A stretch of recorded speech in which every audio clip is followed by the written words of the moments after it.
Let me ask you something, and I want you to be really honest with yourself. Have you ever felt like everything you are gets laid out all at once?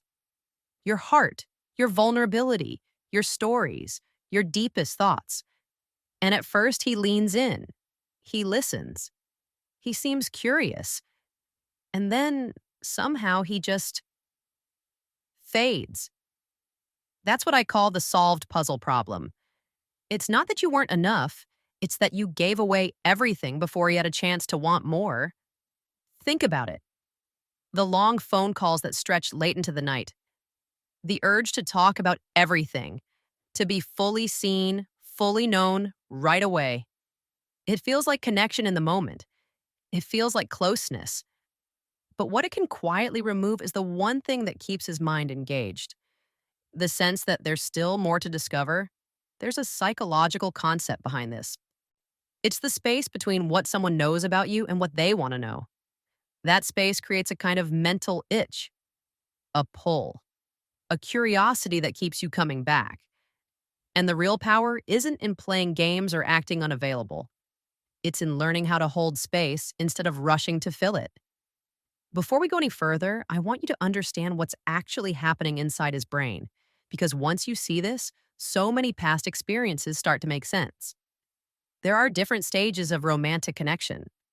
The first is pure physical interest, that initial spark, the visual attraction, the wow moment. The second is where the mind gets involved. This is the stage where he starts thinking about you when you're not there. He checks his phone. He replays your conversations. His attention narrows in on you. The third stage is emotional bonding.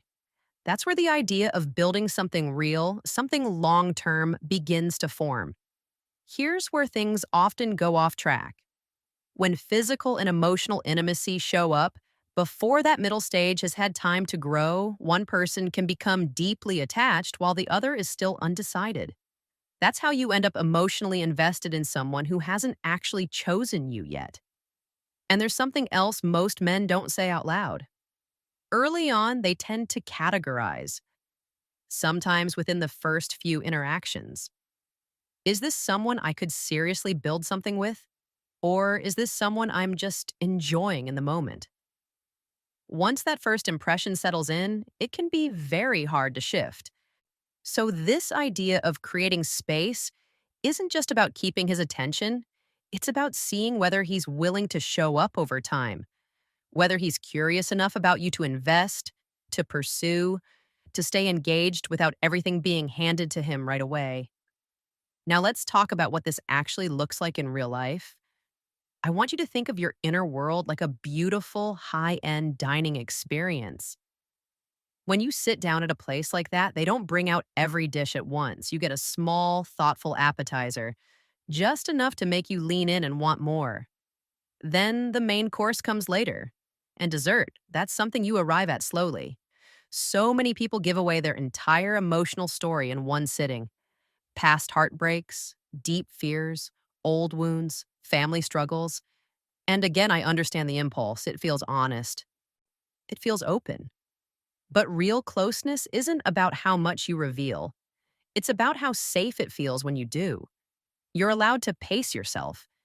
You're allowed to let someone earn access to deeper parts of you. You're allowed to let the story unfold instead of handing over the entire book in the first chapter.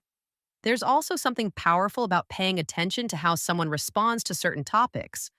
For example, when you talk about things like respect, boundaries, or honesty, notice his energy. Does he lean in or does he pull back?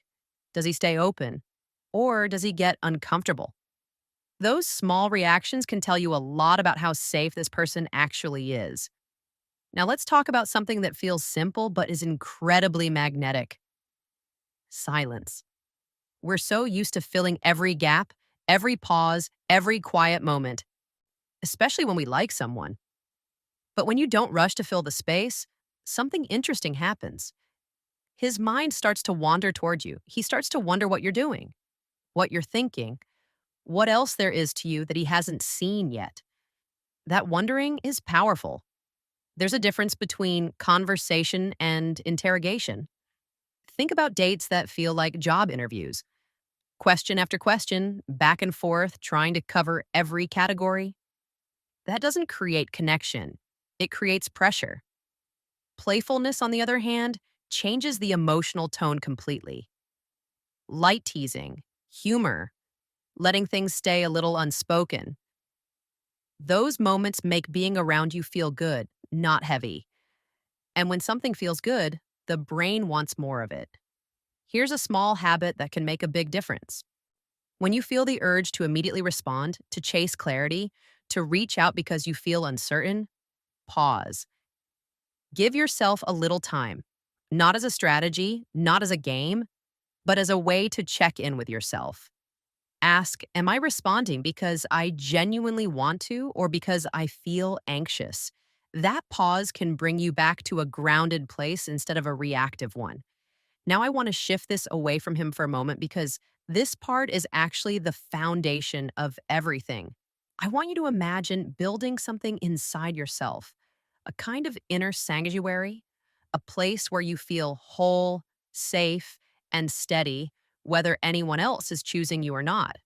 Because the truth is, the most attractive energy doesn't come from needing someone. It comes from wanting them, from having a life that already feels full, already feels meaningful, and inviting someone into it rather than looking to them to complete it. That shift changes how you move through every interaction. When you don't feel like you're waiting to be chosen, you show up differently, you speak differently, you tolerate less, you expect more. And people can feel that. Part of that is keeping real connections alive in your life. Friends who see you, family who knows you, people who remind you of who you are when you're not trying to impress anyone. When one person becomes your only source of excitement or validation, it's easy to give away your power without even realizing it.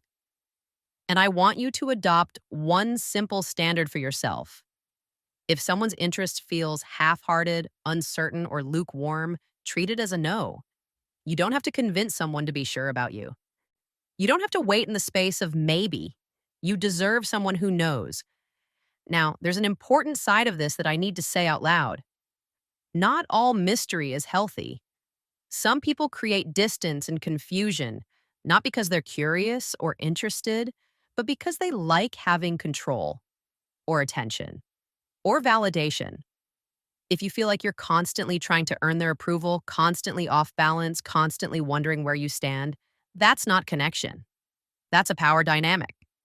A man who is genuinely interested in you will show up in more than just the easy, exciting moments. He'll show up when things are inconvenient, when you're not at your best, when there's nothing in it for him except being there. If you've ever been in a relationship that felt toxic or draining, I want you to do something simple but powerful.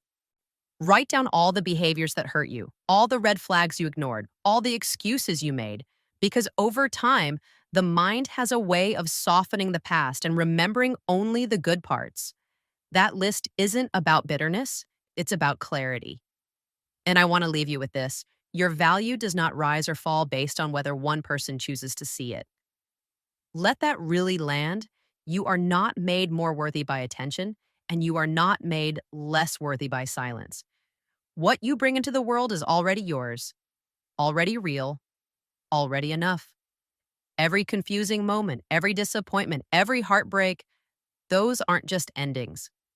They're material. They shape you. They sharpen your sense of what you will and won't accept. They build a stronger, wiser version of you, so don't make your life about being chosen. Make it about choosing yourself and let the right person feel lucky to be invited into the world you've already built.